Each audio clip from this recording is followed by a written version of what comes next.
It's destroying everything. It's not destroying. It's making something new.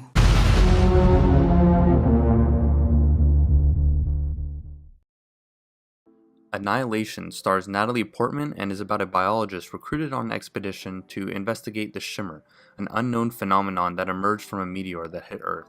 Now this movie is coming from Garland, writer and director of Ex Machina, which is a film I remember enjoying.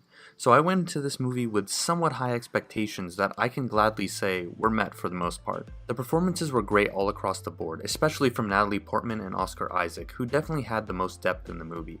I can't really say I got too attached to the other scientists on the expedition, but the scuffling amongst the team made for some entertainingly intense moments. The real star here though is the Shimmer. Once the characters learn what the Shimmer really is, the world around them begins to unfold in such mind-blowing ways, from just the casual scenery to the really creative creature designs. Not to mention, the great cinematography and score really add into pulling you into this distorted reality. Like that track Alien still creeps me out when I listen to it. Since this is the non-spoiler section of the video, I'm not going to say much about the Shimmer because I honestly think that it's a better experience to go into Annihilation knowing as little as possible.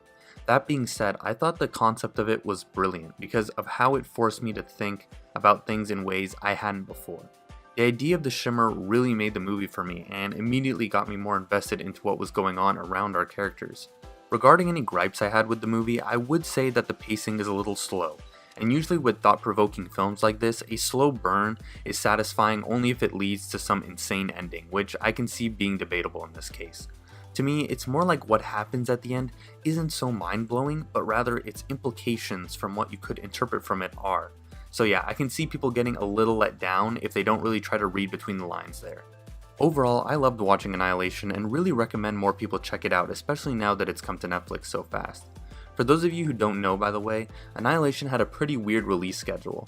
Apparently Paramount decided to sell the rights to Netflix because they thought the film wouldn't make money for being too intellectual for general audiences. It was reported that the negative test screenings are what caused Paramount to do this, but I really think films like this should be encouraged. The fact that discussions over different interpretations and theories can be as or if not more entertaining than the film itself should be an indicator that writer and director Garland has crafted something special. Well, I think that it's one of those rare movies that gives you so much to talk about afterwards, and everyone's interpretation is valid and kind of completes the piece. Of course, we have our own specific interpretations as our characters of what is happening, and we talked about it a lot with Alex, but I wouldn't want to prescribe anyone this is what the movie's about. So with that, I'm going to give Annihilation an 8.5 out of 10. Fans of the science fiction genre should really check it out.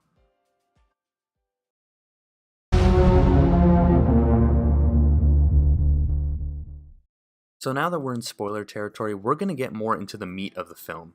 So as you know, at one point we find out that the Shimmer acts like a prism, but one that refracts DNA of organisms that enter it, resulting in plants, animals, and humans genetically mutating as their cells combine. That's how we get stuff like the plants that look like people, since they took on human Hox genes which define our physical structure. Later we find out that the Shimmer can also mess with more abstract things like our thoughts, indicated by the house the characters find resembling Lena's house from the beginning of the movie. Other details like Kane inheriting a southern accent and the tattoo of the snake eating itself that appears on Lena at the end of the movie show that we can't really grasp the limitations of what this thing can manipulate. Some would say that the rules of the Shimmer are too random to really make sense out of, but I think that our lack of fully understanding its abilities is what keeps it feeling truly alien. The real question is, does the Shimmer have a purpose on Earth? Some would say that like any other organism, it's just trying to evolve and spread naturally without any malicious intent. However, I'm on the side of thinking that the alien is smarter than it's leading on. What I took away from the ending was that after cloning Kane in the lighthouse, the Shimmer also read his mind, knowing exactly what the people at Area X were planning for it. Therefore, the clone went to Lena because it knew the government would catch on and take them both back to Area X, where Lena would be recruited to go into the Shimmer. The alien, having most or all of Kane's knowledge, would know that people recruited to investigate the Shimmer are usually those who feel as if they have nothing left to lose in life.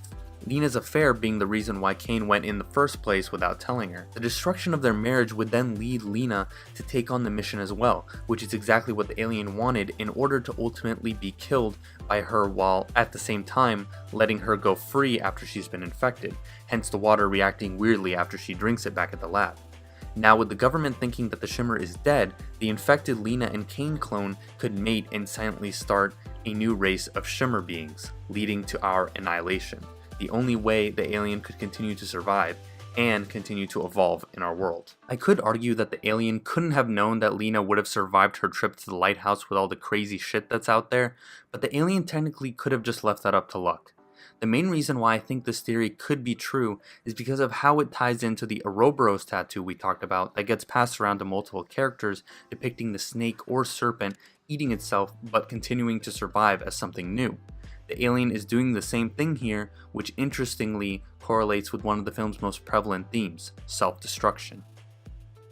At that themic heart of Annihilation, it's a film about self-destruction. And self-destruction could include psychological self-destruction, self-destruction via behavior, human behavior. But it could also include cancer, because cancer is one's own body attacking itself effectively. It's also got something else, which is that not all self-destruction is quote unquote bad. I think one could say reasonably that certain kinds of self-destructive behavior are bad and cancer is bad, but the life cycle of a cell, which is happening the whole time within our bodies, is not bad. It's part of the restructuring of the body and the keeping alive of the body. And so this film tried to look in a holistic way at self-destruction. In a more metaphorical sense, the characters are all going into the Shimmer to reflect on what is destroying them and possibly seek change. Unlike the other scientists, Lena was able to conquer her self-destructive behavior, evident by the flashbacks to her breaking off her affair. Therefore, she was able to make it to the end of the Shimmer, where she quite literally had to face herself and destroy it to survive. We then end with a Lena that comes out of the Shimmer reuniting with her husband, even though both people aren't who they once were. Now obviously there's a billion other ways you could interpret the ending, so feel free to share your thoughts in the comments below, and I'll see you in the next video. My favourite things are the things that stay with you. They're not full circles, they're broken circles, and they have some afterlife. And that was precisely the nature of the book, and it's exactly what we would hope would happen with the film. That when the film is finished, it has a kind of clinging effect in terms of mood and some of the thoughts it provokes. In an ideal world, it would provoke a conversation or a dream or something, and just continue to live in some kind of way.